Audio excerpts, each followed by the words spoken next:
Controlling your iPhone right from your MacBook is now easier than ever with iOS 18 and macOS Sequoia. In this video, I'll walk you through every step so you can tap, swipe, and type on your iPhone using just your Mac. Here's what you'll need: a MacBook running macOS Sequoia and an iPhone on iOS 18, both sign in with the same Apple ID, and both with Wi-Fi and Bluetooth turned on. Also, make sure both devices are close together and unlocked. This helps the connection stay fast and smooth. We'll start on the Mac, then jump to the iPhone, and finally show you exactly how it feels to control your phone from your laptop screen. Watch full screen for the clearest view of buttons, menus, and cursor movements. Every step will be on screen. Alright, let's set up the connection so your Mac can talk directly to your iPhone. On your iPhone, open Settings, then scroll down and tap General to access system-level features. Next, tap AirPlay and Handoff.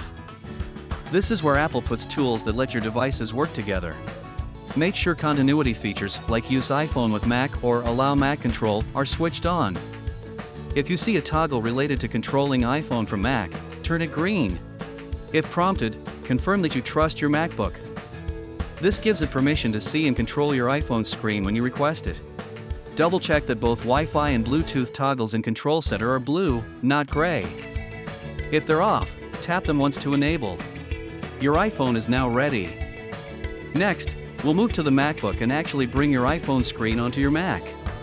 On your Mac running macOS Sequoia, look up to the menu bar and click the Control Center icon near the top right corner of your screen. In Control Center, find the option labeled something like iPhone Mirroring or Use iPhone with Mac. Click it once to start the connection.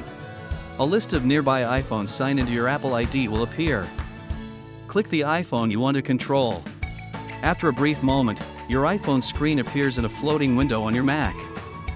It looks like a live iPhone frame right on your desktop.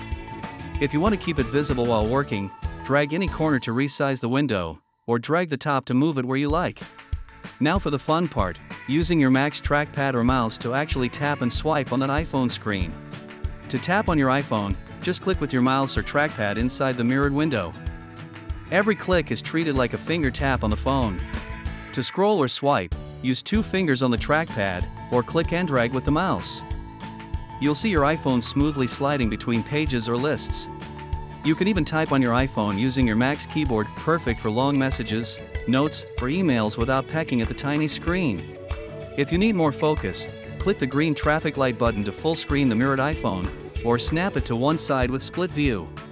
When you're done, close the iPhone window like any other app, or go back to Control Center and turn off iPhone mirroring. And that's it, you're now controlling your iPhone from your MacBook on iOS 18 and macOS Sequoia. If this helped, hit like, subscribe, and check out our other guides for more Apple tips.